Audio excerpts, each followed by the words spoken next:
So, kamusta po mga ka-Streetwise? Ako po si Takeru Miyamoto at welcome po sa aking munting channel. So, mga kababayan, pag-usapan ngayon natin itong statement ni Kitty Duterte, yung anak nga po ni Digong kay First Kabet na si Hanelit Abansenya. So, sabi nga po ni Kitty, no, na wag daw po siyang halin tulad dito po sa mga Nepo babies. So, kilala nyo ba kung sino-sino itong mga Nepo babies po na to? So, ito sila, oh. Yan, sila Jella Alonte, sila Claudine Co, no, si Jamie Cruz, no.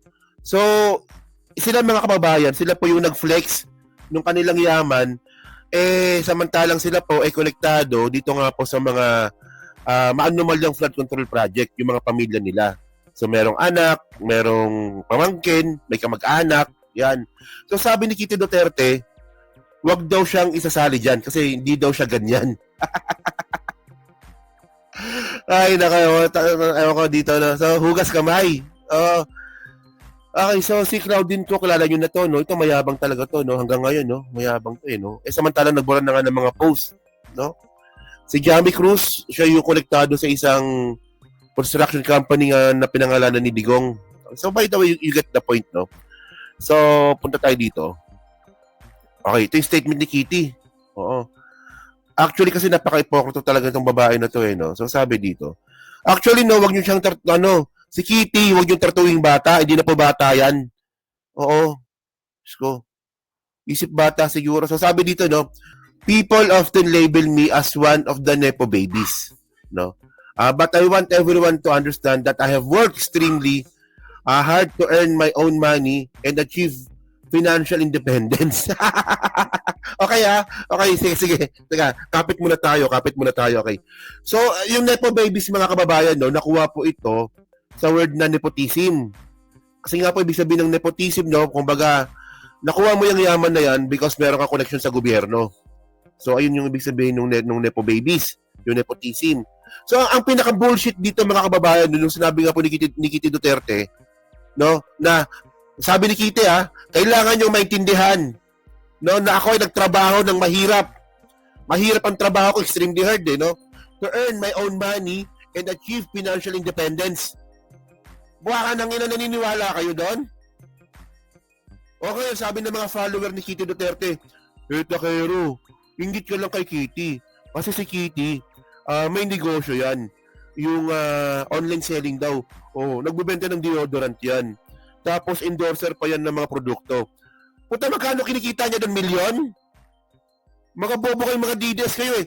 So, ibig sabihin yung pagbenta-benta ni Kitty Duterte sa TikTok, nung deodorant, ang pagpaputi ng kilikili, ibig sabihin nun, milyon na kinikita niya doon. Tapos yung endorsement niya, ganun ba ibig sabihin? O mga kababayan, napakabutan, ang tatanga nyo, no? Ang tatanga nyo. So, ibig sabihin, ni piso, ni 10 piso, walang kinita si Kitty gamit yung nepotism. Ganon. So, ito tinan nyo to So, sinilip po yung TikTok ni Kitty kung saan po siya nagbebenta ng kanyang mga produkto. Yun siya to di ba? 2.1 million followers siya to, V Duterte. Ngayon, nung sinisilip po itong TikTok niya na to, puro cartel lang naman yung nakapost. Kailan siya huling nagbenta ng deodorant niya? Ayan July 10, 2025. July, August, tama, January, February, March, April, May, June, July. Isang buwan na mahigit. Magdadalawang buwan na mahigit. Samantalang iba nag-online selling mga kababayan, araw-araw silang nagbebenta niyan. Araw-araw silang nagbebenta ng kung ano-ano. Paano nakakapagbenta si Kitty Duterte ng milyon-milyon sa TikTok kung palagi siyang nasa out of town, palagi siyang nasa dahig, andun siya dun sa kasama niya yung tatay niya, sa Netherlands, punta kikita siya ng milyon doon? Diyos ko, kayo tatangan nyo naman. At ang malupit dito mga kababayan, hinahanap ko rin po yung mga endorsement ni Kitty. Actually, to be fair, may nakita naman ako. Baker, Baker Medical Aesthetics, Kitty Duterte. Okay. Ito pala, ito. Yan. Ito pala yan. So, nakita ko. So, ngayon, ang point ko dito mga kababayan, yung mga nakita ko po mga endorsement po ni Kitty Duterte, ang nakikita ko lang po dito, mga post sa social media, mga billboard, wala pa ako nakikitang advertisement sa television. So, ibig sabihin nun, hindi ganun kalaki yung product endorsement ni Kitty Duterte. So, at least you get my point, no? So, ngayon, biglang ganyan na nga yung estado niya, biglang makikita natin ganito. Ito yan, no? Oh. Ganyan. Bag, 120,000 pesos.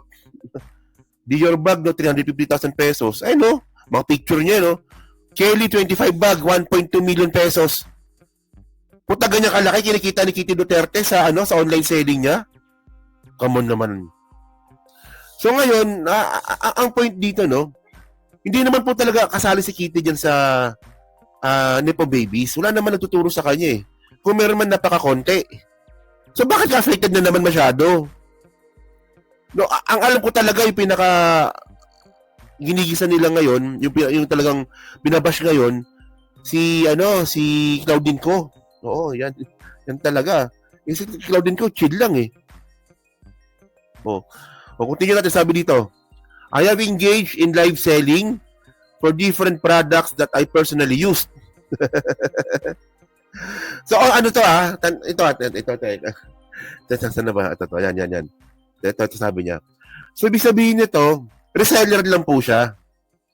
I have engaged in live selling for different products that I personally used. Ibig sabihin nun, yung produkto hindi sa kanya. O di ba? Reseller lang po siya. So bilang isang reseller ng isang produkto na ginagamit mo, may kita ka ng milyon. Tapos sasabihin mo, hindi ako parte ng nepotism.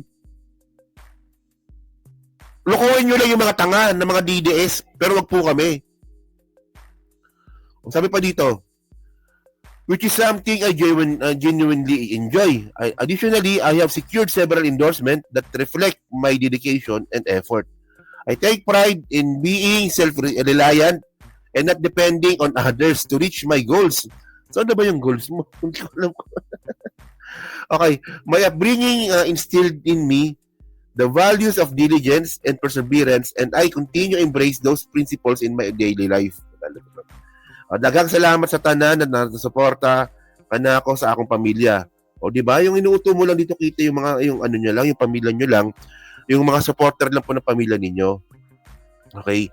And by the way, mga kababayan, alam naman po natin na kasi nga ito nga, di ba? Itong mga anak nga po ng mga kontraktor, mga kapamilya ng kontraktor, nagpakita na nga po ng malulupit na lifestyle. Di ba? Anak pa kayo ng presidente dati na naging pinakakurakot noong 2017 sa buong mundo. O, di ba? So ngayon, ito nga mga kababayan, actually hindi na naman si Kitty eh. Ito yung mga gamit ni Kitty. Ito magkano ito? 7,800 necklace, no? So magkano yun? 7,000 350,000 yung necklace niya, no? O kayo, kung gusto niyo ng ito pala to, ito pala. Yan, sorry. O kayo, kung gusto niyo mag-online selling, kung gusto niyo palang kumita ng milyon, mga kababayan, so mag-online selling din po kayo. Oo. Wag araw-araw, minsan gayahin niyo yung pattern ni Kitty. Diba gagala kayo sa ibang bansa, makapagsosyalan kayo, tapos mag-wake and bake kayo, di ba? Tapos minsan mag-online selling kayo, nakakabili po kayo ng ganyan. At bukod dyan mga kababayan, hindi lang po si Kitty kasi pati itong anak din po ni Pulong. Ito si Isabel, no? Si Isabel to eh. Anak ni Pulong to eh. Namigay ng Hermes sa dibu ni Isabel Duterte.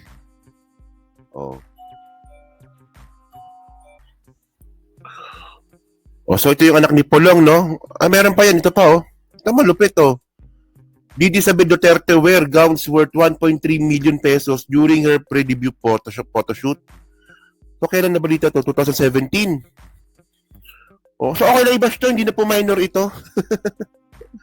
So 1.3 million mga kababayan, no? Photoshoot nga po nung anak nga po ni Pulong. No, so ito, Nepo Babies din to.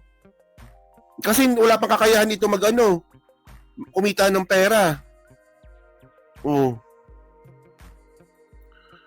Ito pa pala, yung photoshoot nga po ng anak ni Pulong, 2017 din to. Sa Malacanang mismo.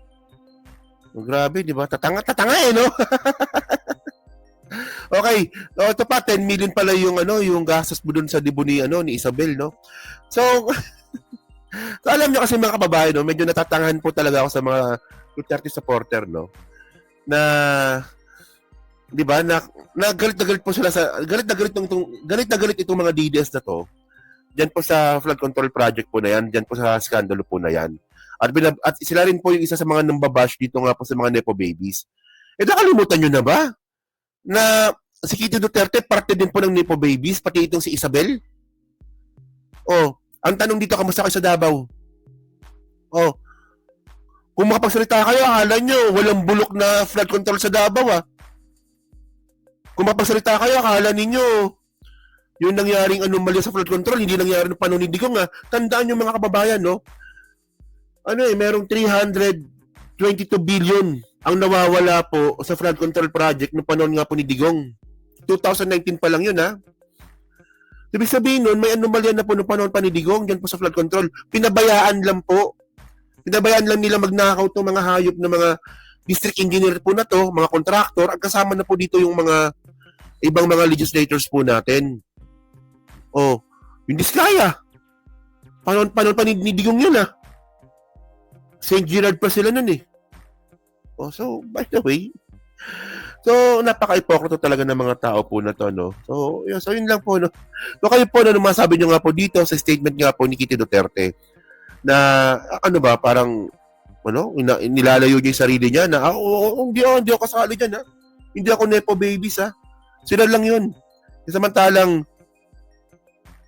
yung mismong pinakakakitaan mo, questionable. Para mas maganda dito mga kababayan, pakitaan na lang po ng salin. O, di ba? Para maniwala kami hindi ka Nepo babies, pakita mo yung salin ng buong pamilya mo. O, di ba? So, yan na. So, mixing topic lang po ito. No? So, kayo po, masabi nyo nga po dito.